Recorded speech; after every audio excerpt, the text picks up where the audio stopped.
Hydration is for the weak. Do not drink any water. The gym floor echoes with footsteps. The teacher of the volleyball team my daughter is on told them not to drink water.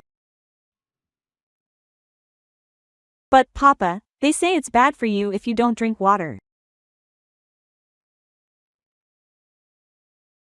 My daughter, who learned the truth from me, a doctor, spoke up, but the teacher just scoffed and started targeting her. Telling your parents is useless. I'm a former Yakuza, well known around these parts. That day, my daughter came home and gulped down water like a madwoman. Papa. Seeing my daughter tremble as she told the truth, I silently reached for my phone. Father, can I borrow some of your young men? I never imagined this event would later change my life as well. My name is Mizutomo, 35 years old. I work as an internist. I'm currently living at my parents' house. The reason is simple: to raise my daughter, Fumi.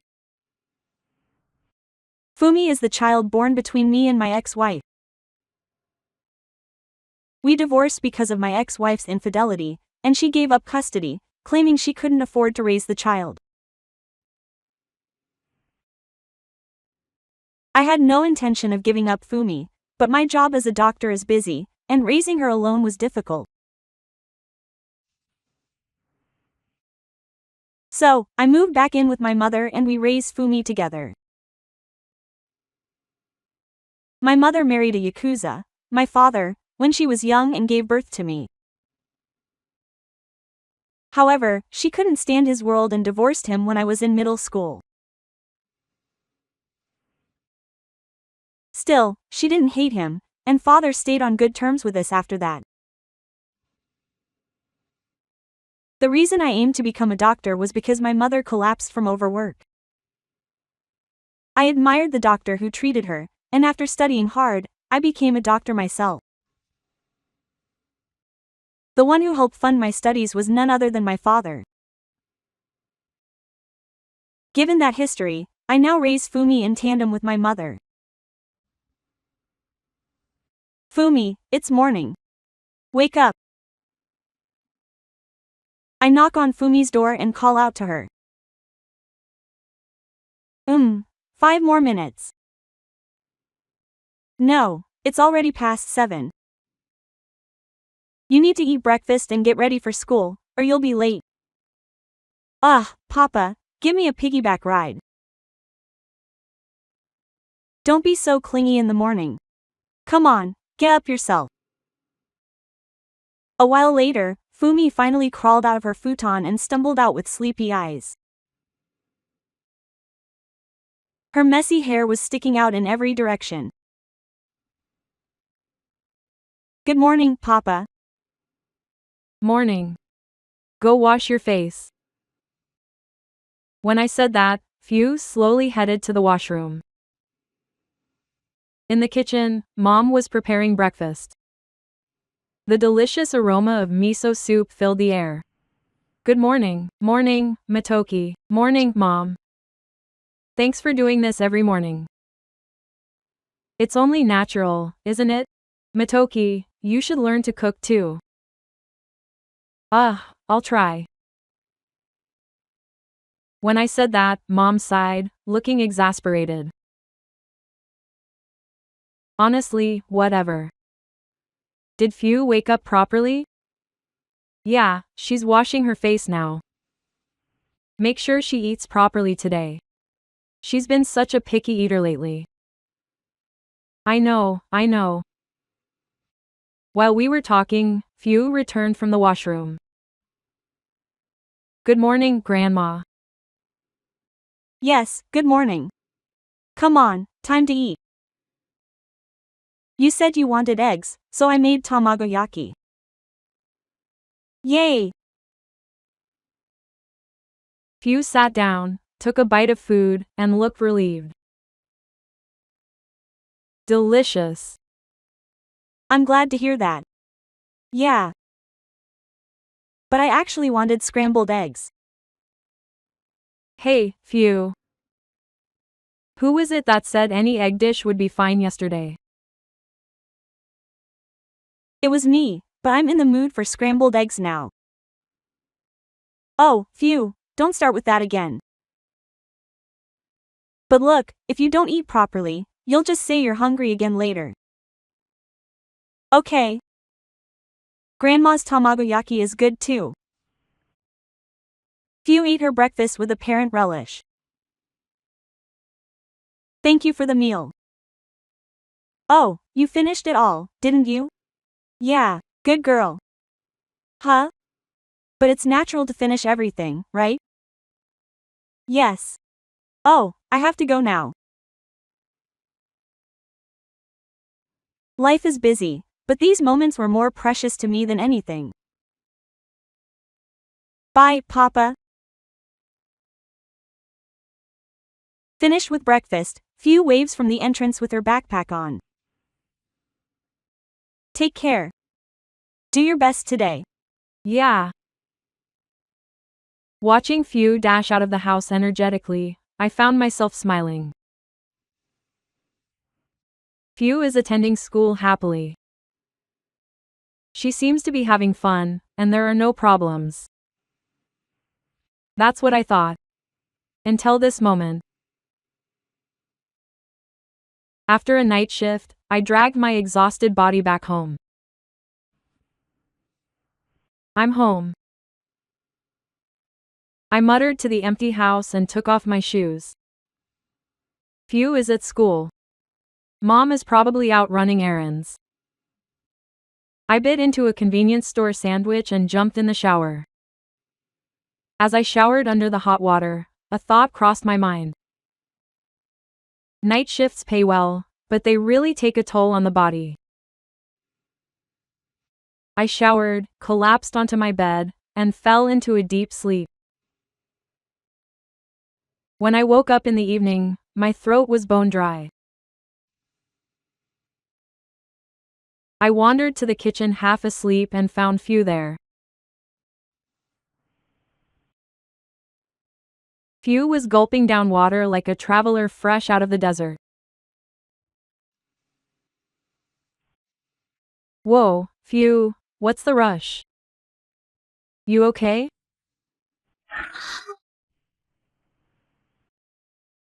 Phew caught her breath and set down the empty glass. Oh, Dad. Yeah. I was just thirsty from school, so I started drinking as soon as I got home. Is that so? I didn't say anything more, but a strange feeling lingered. Over the next few days, I saw Phew gulping down water like that several times. Something is wrong. She takes a water bottle to school, so why is she this thirsty? Besides, it's not just thirst, the way she drinks is abnormal. Worried, I decided to ask my mom about it. Hey, Mom, is Phew's water bottle always empty? Yes, every day. She seems to be drinking it fine though. I see. So she is staying hydrated, at least. Then why does she chug water the moment she gets home? Still puzzled, I decided to ask Phew directly that day. Phew, are you staying hydrated at school? Huh? For a split second, Phew's expression stiffened. I am. Don't lie to me. Phew, you've been drinking water as soon as you get home lately. When my voice grew a bit stern, Phew looked down and muttered quietly. The teacher said we can't drink water. Huh? For a moment, I couldn't understand what she meant. Which teacher? Mr. Kajoro. Mr. Kajoro, the PE teacher. I had heard the name before. He's the faculty advisor for the volleyball club Fu belongs to.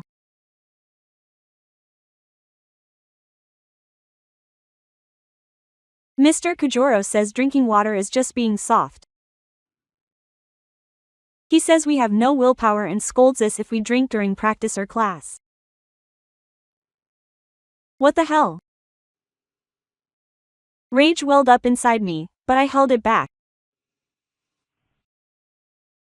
Phew, do you remember what I taught you? Yes. Staying hydrated is essential for building a healthy body. That's right. Needing a drink of water has nothing to do with having no guts. I know. That's why I told Mr. Keto that staying hydrated is important. And what did he say? He just made practice even harder than before. He said I only want water because I'm not focused enough. He even keeps throwing away my water bottle. What? What the hell is that? On top of that, Mr. Keto goes around telling everyone that he used to be a delinquent.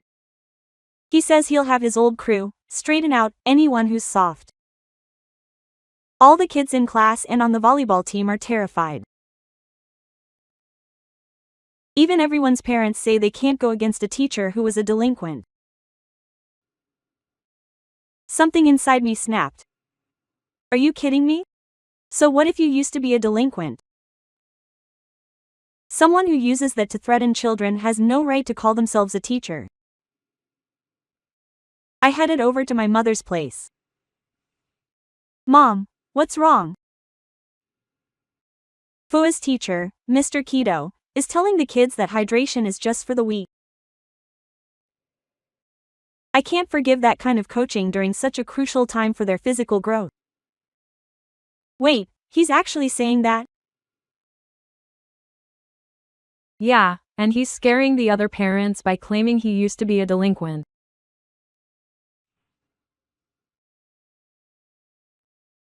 But if he really was, wouldn't he be a handful? That's true. In that case, why don't you try calling your father? Yeah, I'll do that. I took out my smartphone and dialed my father's number. If it's Dad, he has people he can call on for something like this.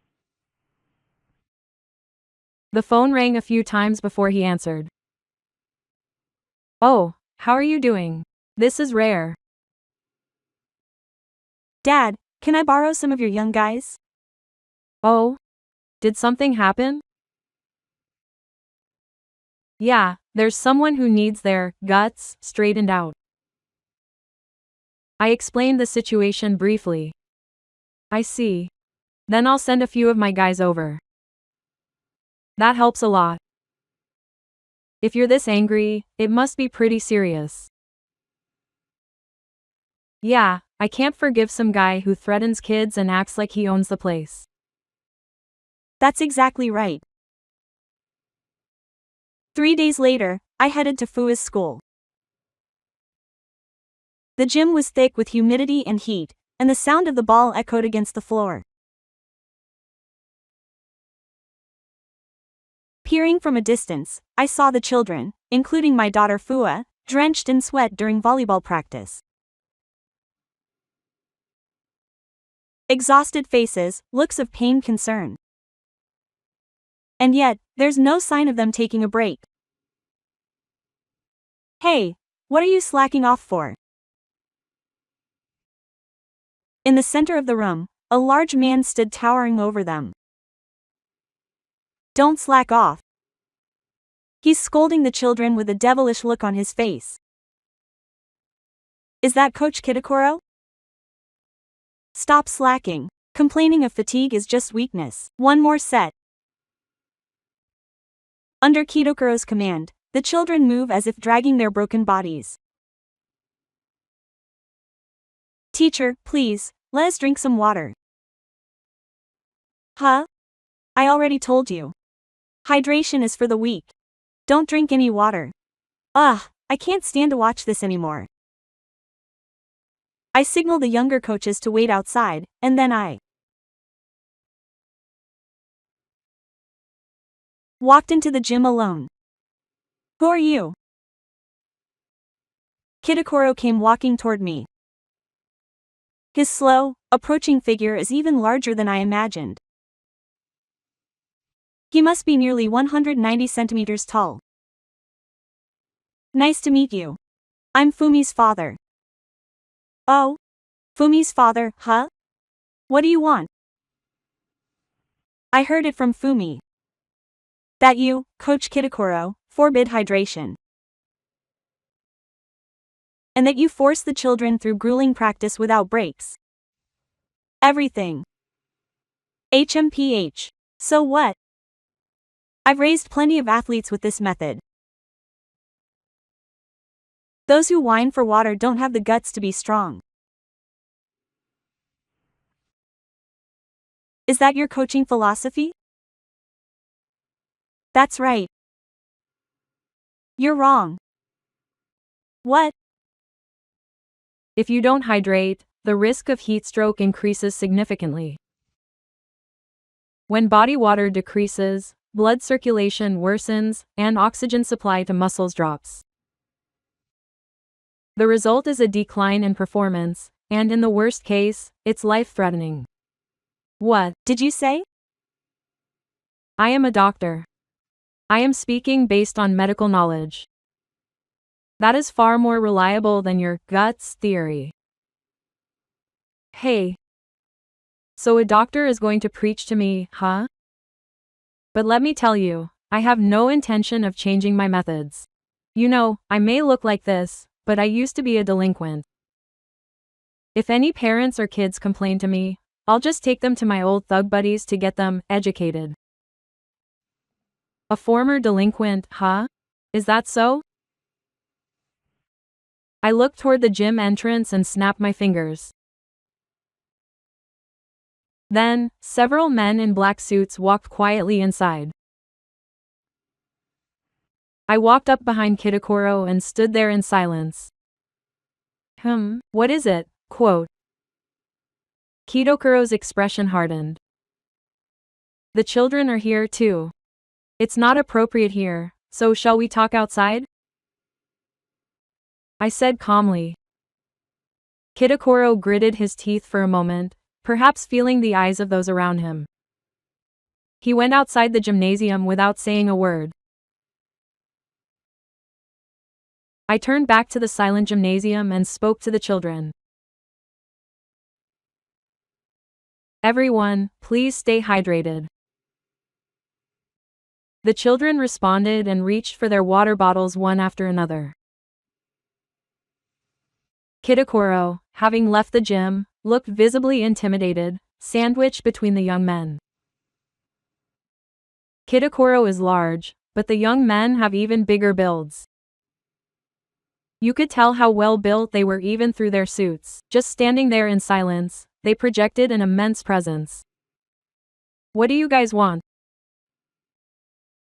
Oh, these men are my father's subordinates. Subordinates? Yes. My father is a Yakuza boss, you see. Eh? You just said it earlier, didn't you? That you'd bring your cohorts to teach children or parents who don't follow your former delinquent ways. Kitakoro's face turned pale. That's. One of the young men stepped forward, cracking his shoulders. If you're a former delinquent, then. He cracked his knuckles with a snap. You can handle this much, right? Another young man moved behind Kitakoro and whispered in a low voice. You're going to bring your friends, right? You can bring them right now, you know. Kitakoro backed away. Beads of cold sweat were forming on his face. I stated coldly. I'll be sure to have hospital beds ready for everyone. I don't know how many friends you have, Mr. Kitakoro, but I hope it's enough."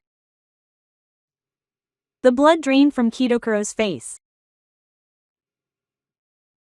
Just as he began to stammer, trying to find his words. Excuse me. May I have a moment?" A bright, clear female voice rang out. As I turned my gaze, a female teacher came running toward us. "Yeah?"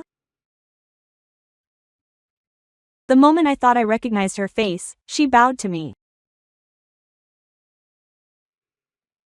"It is a pleasure to meet you. I am Riko, Fu-chan's homeroom teacher." The voice belonged to Fu's homeroom teacher, Riko. "Ms. Riko, the pleasure is all mine." Riko looked puzzled for a moment, glancing back and forth between me and the group of young teachers. "Is something the matter?" It seems this teacher, Kitakoro, told Fu she shouldn't drink water. "Wait, he said hydration is for the weak?" "Well, isn't it? Thinking about hydration is just proof that you aren't focused. Since he says that, I, as a doctor, came here to explain the importance of hydration." Riko listened intently, and once the explanation was over, she lowered her head in dismay. "I am so sorry. As her homeroom teacher, I'm supposed to protect Fu, yet I failed to notice this was happening." "Well, you wouldn't know if they were hiding it. However, this is also a school matter. I will definitely bring this up at the staff meeting and ensure proper measures are taken." "Oh? You're betraying me? I'm a teacher, you know. Because you are a teacher, your job is to protect your students. You." Kitakoro started to say something, but he gritted his teeth as if to hold it back. I heard Riko's words and gave a slow nod. "Understood. Then I will leave this to the school for now. Thank you very much. We will handle this properly, I promise." One of the young teachers glared at Kitakoro and spoke in a low voice. "Don't let it happen again." Kitakoro flinched and his shoulders shook. A few days have passed since then. The scene of Fu gulping down water the moment she got home has completely disappeared. When I returned home from work, my mother looked at me with a phone in her hand. "Welcome home, Motoki. I heard from Riko-sensei." "Riko-sensei?" I said, and my mother handed the phone to me. "Sensei, thank you for your hard work. This is Motoki." "Thank you for your hard work too. Motoki-san, I'm sorry for the sudden call. There's something I need to talk to you about." "Did something happen?" "Actually, it seems I was the only one who didn't know about this situation." What do you mean by that? The other teachers and the school administration have been aware of Kitakoro-sensei's teaching methods for some time. "So, you mean they knew about it but just let it slide?" "No, it seems they did try to warn him, but Mr. Kiho just lectured them on his philosophy of education and wouldn't listen at all."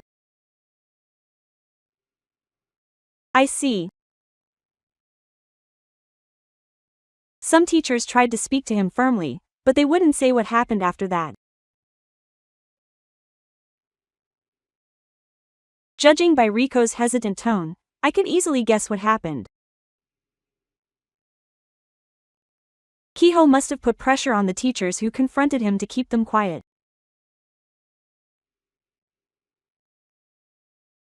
However, this latest incident was brought up at the staff meeting again, and Mr. Kiho received a stern warning. And how is Mr. Kehoe doing now? He's calmed down more than before. I hear his unreasonable discipline has decreased as well. Fumi doesn't chug water like she used to either. Really? Riko's voice brightened. Yes. She used to drink water like crazy as soon as she got home. So, I think there has definitely been a change. That's a relief. Riko let out a sigh of genuine relief. Thank you for everything you've done, Riko. Thank you. No, I didn't really do anything. If only I had noticed sooner. You could say that forever. The school only took proper action because you were there. Thank you. From then on, Riko started giving me regular updates on Fumi's behavior and the situation at school. My mother usually takes the calls and tells me when I get home from work. Fumi seems to be doing well at school lately. I see. That's good. Our daily life was slowly returning to normal, and Fumi's expression was brighter than before. A few months have passed since then, and the summer heat has truly set in. At the hospital where I work, we've seen a sharp increase in heat stroke patients. One day, a female pediatrician from my hospital came to see me. Dr. Matoki, I have a concern. What is it? We've been seeing an unusually high number of children with heat stroke. And quite a few of them are from the same elementary school. Which school is that? It's the school that Fumi attends. I thought it might just be a coincidence, but there's more to it. Is there anything else? I noticed during exams that many children have bruises on their backs and shoulders. It wasn't from bumping into things, it looked like they had been struck with a rod or something similar. Kishoro's face flashed through my mind. After finishing work and returning home, I headed straight to Fumi. Fumi, has anything changed at school? Does Mr. Kishoro do anything to you?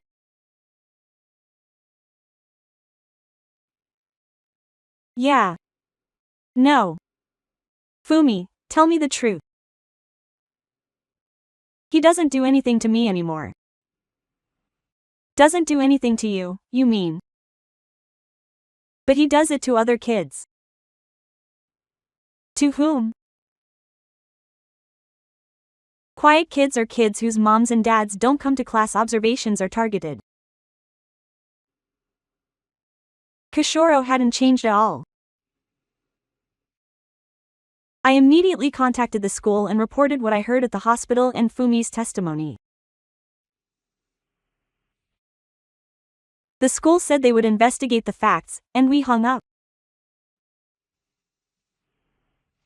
A few days later, I got a call from Riko. Mr. Matoki, I am so sorry. I couldn't even realize what was happening. Riko's voice sounded full of regret. I would like to hear Fumi's story once more. Understood. I'll check with Fumi too. After school that day, I picked up Fumi and we headed to the school together. In the school conference room were the vice principal, Kishoro, and Riko. I started by sharing what I had heard from the pediatrician at the hospital. At the hospital where I work, we've seen an increase in heat stroke cases, and the pediatrician says many are students from this school. Some of them reportedly have marks on their backs and shoulders that look like they were struck with a rod. Is that so? I spoke with Fumi. She said Mr. Kishoro stopped laying a hand on her, but the punishments for other students are continuing. HMPH. What does that have to do with me? You think I'm doing it? Got any proof? I don't know anything about it. Just because they have bruises doesn't mean I was the one who did it, right? The moment I was about to retort, Riko opened her mouth. Fumi, can you tell us in your own words again? Riko's voice was gentle, but Fumi was trembling. I can't. I'm scared. Fumi, I said, glaring at Kidosho as I made a suggestion. Teacher Kyoto, nothing will be solved like this, and since other students are involved, let's hold a meeting with the parents. If we call the parents of the children seen at the hospital, maybe we can connect the dots. True, that might help us gather more testimony. Whoa, isn't that taking it too far? Is there a problem? No, nothing at all. And so, it was decided that a parents' meeting would be held at a later date. Since the school's response was slow, we needed to ensure a definitive resolution this time. I consulted with my father once again. Dad, there's something else I need your help with. My father listened to my story in silence, then smiled. Very well. I'll go with you this time. Well, it's a crisis for my dear grandchild. I suppose it's fine if I show up. You're right. I'm counting on you. And so, the day of the parents' meeting arrived. Right before the meeting started, Riko approached me. Motoki-san, thank you for your help today. Likewise, thank you for your support. And this gentleman is... Ah, this is my father. We live separately now, though. Thank you for looking after my granddaughter, Fumi. I was quite concerned about this matter as well. I apologize for all the trouble. Motoki-san, please use this if the situation calls for it. With those words, she handed me an unlocked smartphone. The meeting is about to start. Before I could check anything, the meeting began. More parents than expected had gathered in the school gymnasium. Thank you all for taking time out of your busy schedules to be here today. The principal stood at the front and began to speak about the incident. We have received several reports regarding heat stroke, but we have not yet verified the facts. Excuse me? Therefore, there is no evidence that our teacher, Kidosho, induced heat stroke. Wait, hold on a second. My hospital has seen many students from this school complaining of heat stroke symptoms. I can only conclude there's a problem with Mr. Kiho's teaching. Do you have proof of corporal punishment? The children have testified. You're punishing me based on testimony alone? Children are still immature. They may not fully grasp the situation at times. Other parents claimed their children were also mistreated, but Kiho just kept denying everything. We're getting nowhere. I glanced at my father, but his expression didn't change as he stared at the teachers. That's when I remembered the smartphone Riko had given me. I opened the phone and found a video. Don't tell me, I said to Kiho. If I have proof, will you admit it? Oh, if you have proof, then show it. Understood. Then, please listen to this. I played the video without hesitation and turned the volume to the max. The room fell silent. Teacher, I want a drink of water. What are you saying? Don't be soft, quote. A harsh sound echoed, followed by the sound of someone being struck. You want water because you're not focusing. Don't be lazy. Run another lap, quote. Why, yes. I quietly put the smartphone away. What is the meaning of this? Explain yourself. This, when did you? Kehoe, the principal, and the vice principal were all frozen in shock. I continued calmly. Corporal punishment is out of the question, and we've discussed the importance of hydration. Explain exactly what this is about. Then, Kehoe suddenly turned defensive. We didn't drink water or tea back in my day. Today's kids are just too spoiled. I used to fight with my friends all the time, and we were fine without water. At those words, the parents raised their voices in anger. Don't be ridiculous. I can't entrust my child to someone like this. As the room became chaotic, my father spoke in a deep, resounding voice. Silence. The room went quiet at that one word. My father spoke calmly. I want you to prove that what you're doing to these children is perfectly fine. Hey, you guys, come on in. Yes, coming right in. At that, the young men my father had waiting entered the gymnasium. Grab him. What is this? Stop it. Kehoe resisted, but the young men quickly pinned his arms. My father said with a smile. My men keep their bodies in good shape, you see. It's useless to try and escape. Gah, let go. That's right. Why don't you join in on the same routine, Mr. Kehoe? After all, you're a PE teacher, aren't you? Surely you can handle at least this much. You're not going to tell me you can't do the Osaka training, are you? All right, I get it. I can handle a little training.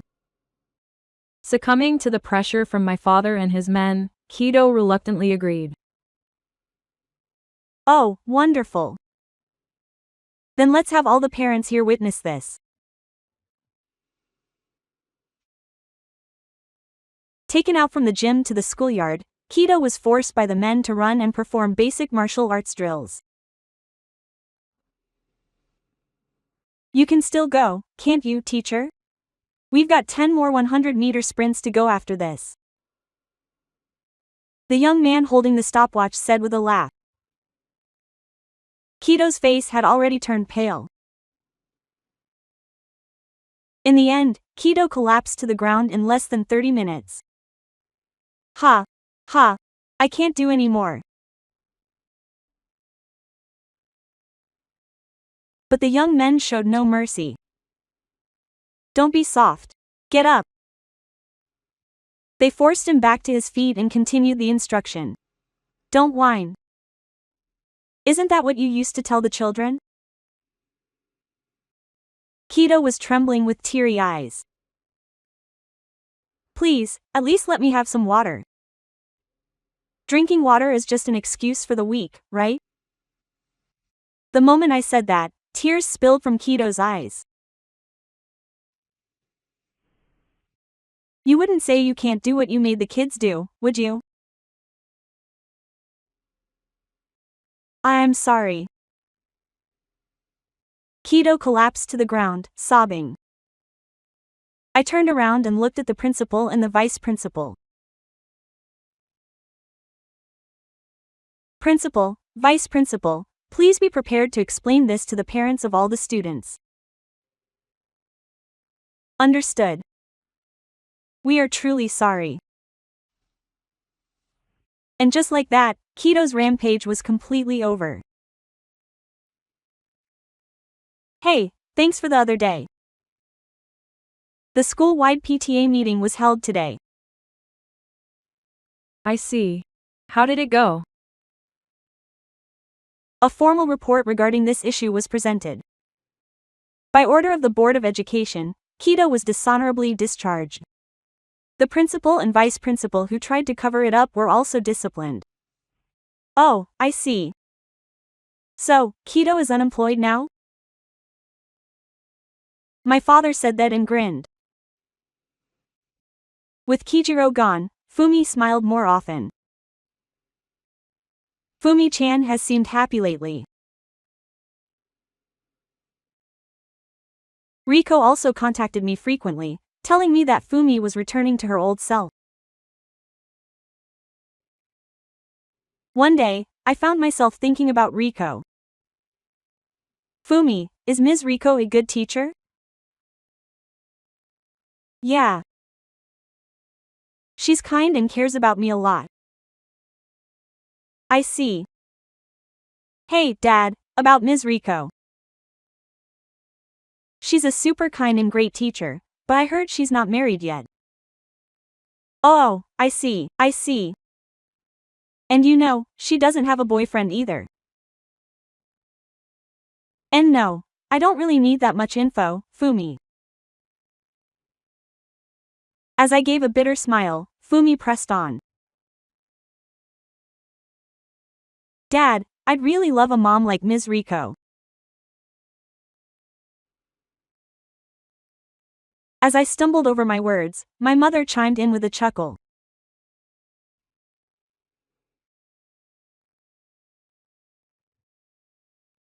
She's always looked after Fumi, so why not invite her out for a meal? Yeah, why not, Dad? With Fumi and my mother pressuring me, I asked Riko to dinner when she next called.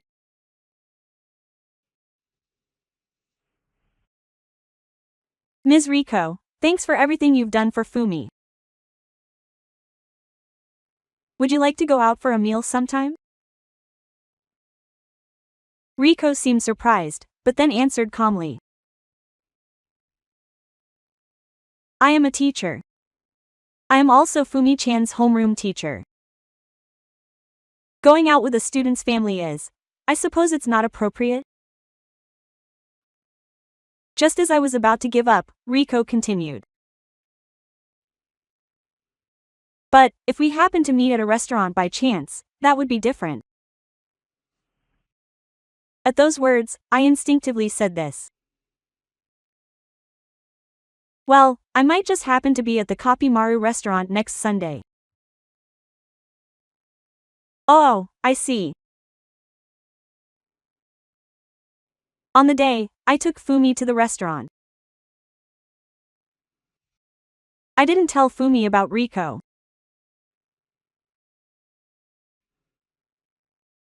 While looking at the menu, oh, Fumi-chan, Riko said, calling out to us near our table.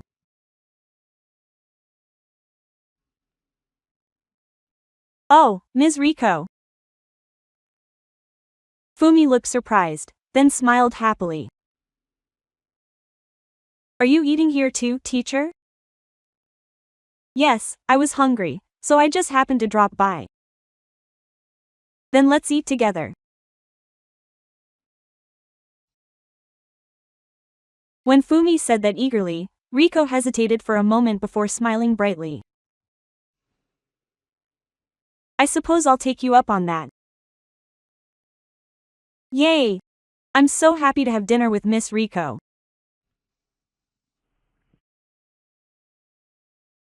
That's how we ended up eating together, and we shared several more meals after that.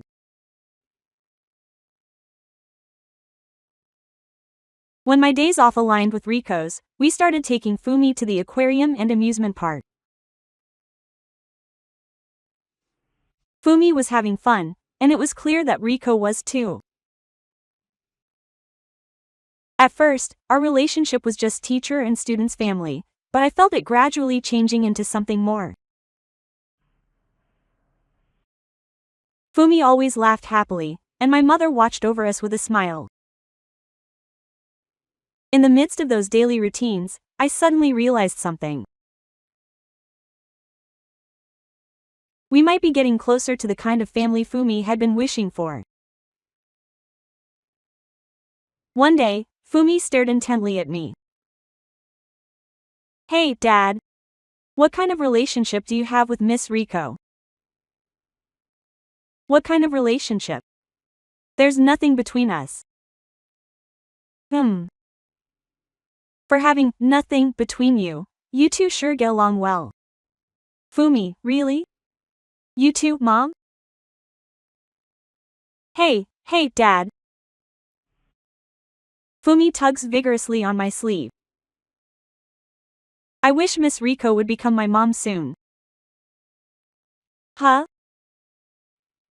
Seeing me choke for words, Mom and Fumi laughed even more gleefully.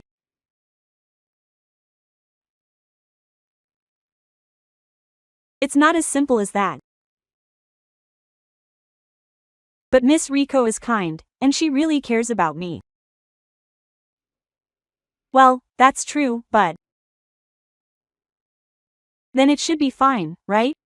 Geez. I hope it turns into something wonderful." "Mom, I'm no match for the two of them when they're this pushy." But it was also true that I didn't exactly dislike the idea myself. Then came March, and the school year was finally coming to an end. Just before the closing ceremony, Fumi came home and rushed to me in a panic. "Dad, Miss Riko is going to another school." "Huh?" Fumi looked like she was about to cry. "I overheard the teachers talking. They said she's going to a different school." I was surprised, and at the same time, a feeling stirred deep in my chest. If Miss Riko transfers, will I never see her again? But this might be my chance. Then, on the night after the closing ceremony, I got a call from Riko. "The closing ceremony finished safely today. Matoki-san, thank you so much for everything." "Riko-sensei, actually, Fumi seems to have overheard other teachers talking about you moving." "Oh, when did that happen? Is it really true?" "Yes. The official notice came out and my transfer was decided. I will be working at a different school starting in April." I wasn't supposed to say anything until it was in the end-of-month newspaper, but I guess Fumi-chan heard. I see. You know, being Fumi-chan's homeroom teacher has taught me so much. Matoki-san, thank you so much for all your help as well. I wanted to stay until Fumi-chan graduated, but it couldn't be helped. I'm going to miss it. Then, let's all have a meal together one last time. Oh, are you sure? Of course. Let's make some memories. Yes. Riko's voice sounded just a little bit brighter. I decided to take Fumi and my mother to have dinner with Riko. It was a lively time, just like always. Fumi talked happily, and my mother watched over us with a warm smile. Riko looked a little sad at times, but she was as kind as ever. When the meal was coming to an end, I faced Riko. "Riko-sensei. Oh, yes? Could you please stay by my and Fumi's side from now on? I think of Fumi's happiness first as her father. That's why I've always thought she might need a mother. Fumi says it too.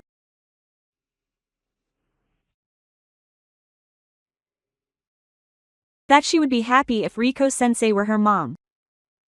Fumi-chan. But I realized something. It's not just Fumi.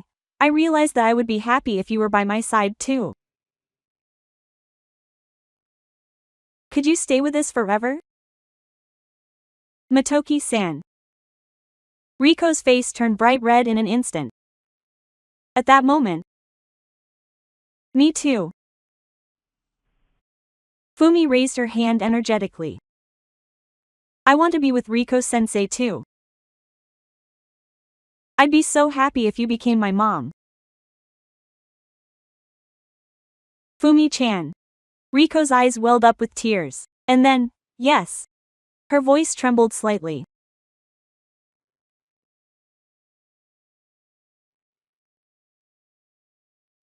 I want to stay by your and Fumi-chan's side too. Are you sure? Yes. The moment Riko nodded with a smile. Yay! Now Riko-sensei is going to be my mom. Mom? Fumi-chan, it's still. Riko's face turned bright red, but she looked somewhat happy. I look forward to our future together. Riko-sensei. Motoki-san, please stop calling me sensei. We aren't in a teacher-student relationship anymore, right? Why, you're right, aren't you? I look forward to our future together. Riko-san. Yes? Her smile was the most beautiful one I had ever seen. A few days after my confession, I heard something from Riko.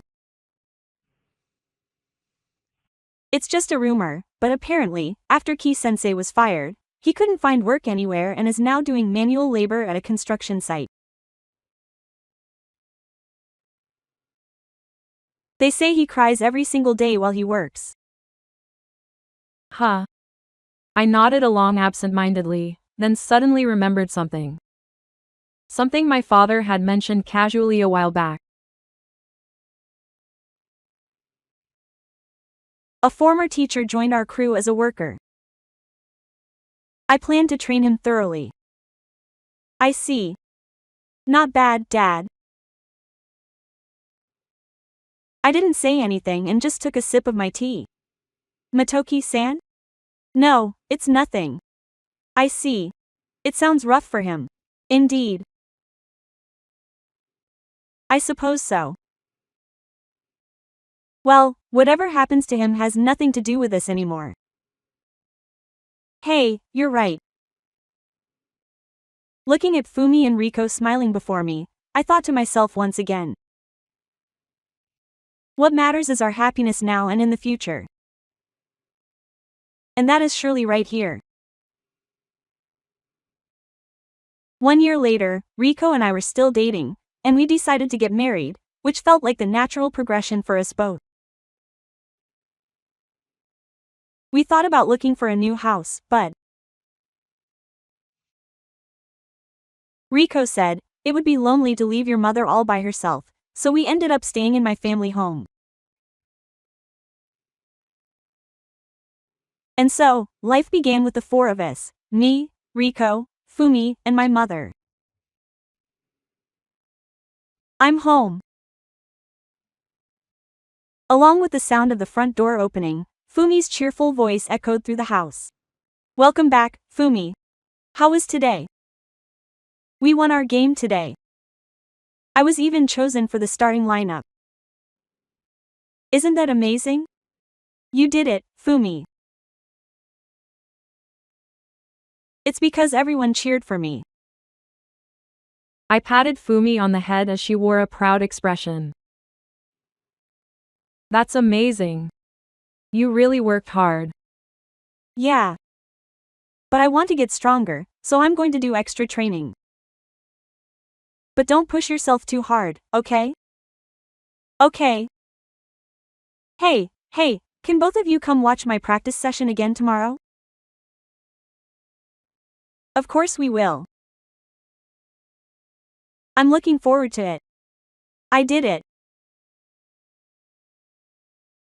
My mother watched the scene and said with a smile, "We really have become a happy family, haven't we?" Yeah, we have. We had our share of struggles, but now we're spending such peaceful and warm days together.